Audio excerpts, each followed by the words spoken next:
যুদ্ধবিরতির চুক্তি ছাড়াই ইজিপ্টের কায়রো ছেড়েছে হামাস ও ইসরায়েলের প্রতিনিধি দল। বৃহস্পতিবার ইজিপ্টের কর্মকর্তারা একথা জানিয়েছেন। চলতি সপ্তাহের শুরুতে হামাস যুদ্ধবিরতির একটি প্রস্তাবে সম্মত হওয়ার কথা জানালেও সেটিতে নিজেদের দাবি বাদ পড়েছে বলে উল্লেখ করে ইসরায়েল। আবার আলোচনা কবে শুরু হবে তা স্পষ্ট নয়।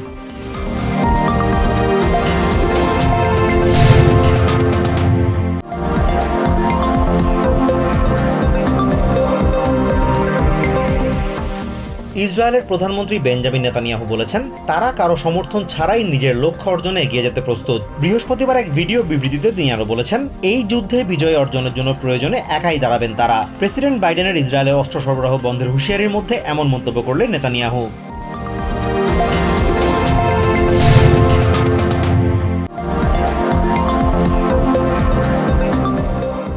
প্রেসিডেন্ট বাইডেনের হুঁশিয়ারি উপেক্ষা করেই গাজার রাফায় হামলা অব্যাহত রেখেছে ইসরায়েল। রাফায় অভিযান চালালে ইসরায়েলকে অস্ত্র সরবরাহ বন্ধে বাইডেনের হুঁশিয়ারিতে হতাশা জানিয়েছেন ইসরায়েলের কট্টরপন্থী মন্ত্রী বেন গাভির ও সেনাবাহিনীর মুখপাত্র ড্যানিয়েল হ্যাগারি।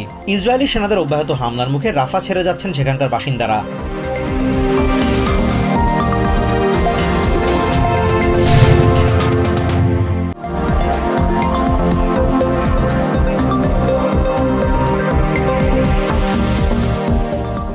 আমেরিকার সরবরাহ করা অস্ত্র প্যালেস্টাইনের বেসামরিক মানুষ হত্যায় ব্যবহার করেছে ইসরায়েল। সিএনএনকে দেয়া একান্ত সাক্ষাৎকারে একথা স্বীকার করেছেন প্রেসিডেন্ট জো বাইডেন। তিনি বলেন, এরই মধ্যে তেল আভিভে একটি অস্ত্রের চালান স্থগিত হয়েছে।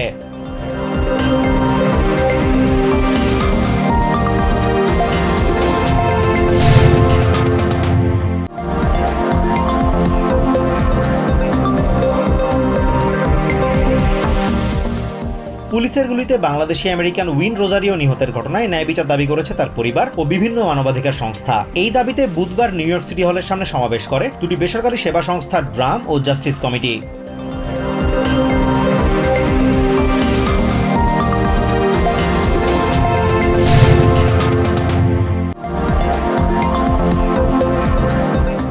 নিউ ইয়র্ক সিটির কুইন্সে দুই কিশোরীর মধ্যে বাগবিতণ্ডার জেরে ছুরি হামলার ঘটনায় একজন নিহত হয়েছে।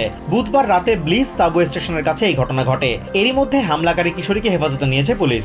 একই দিন ব্রঙ্কসে বন্দুক সহিংসতায় এক ব্যক্তি নিহত হয়েছে।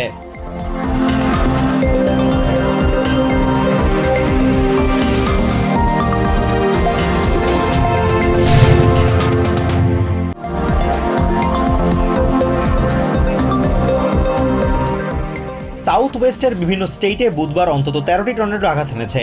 টর্নেডোর আঘাতে কমপক্ষে 3 জনের মৃত্যুর খবর পাওয়া গেছে। ক্যানসাস থেকে ক্যারোলাইনা পর্যন্ত বিস্তীর্ণ অঞ্চলে 350-র বেশি ঝড় বয়ে গেছে বলে জানিয়েছে আবহাওয়া অফিস।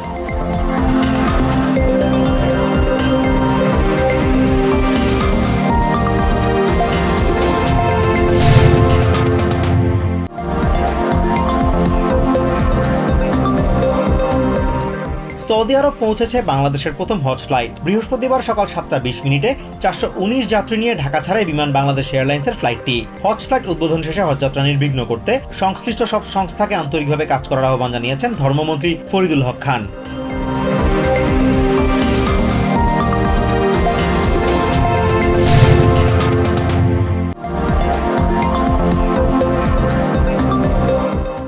পশ্চিমা দেশগুলোর দম্ভ বিশ্বজুড়ে যুদ্ধের ঝুঁকি বাড়িয়ে দিচ্ছে, এমন মন্তব্য করেছেন রুশ প্রেসিডেন্ট ভ্লাদিমির পুতিন। মস্কো পশ্চিমাদের কোনো ধরনের হুমকি বরদাস্ত করবে না বলেও পাল্টা হুঁশিয়ারি দেন তিনি। পুতিন বলেন, তাদের পারমাণবিক অস্ত্র সবসময় প্রস্তুত।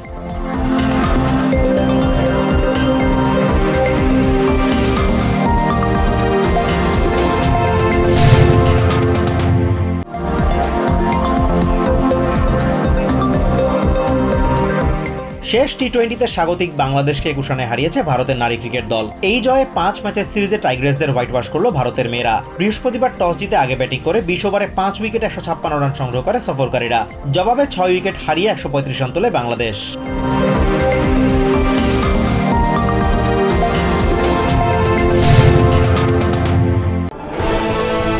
সৌজন্যে সোশ্যাল ইসলামী ব্যাংক PLC।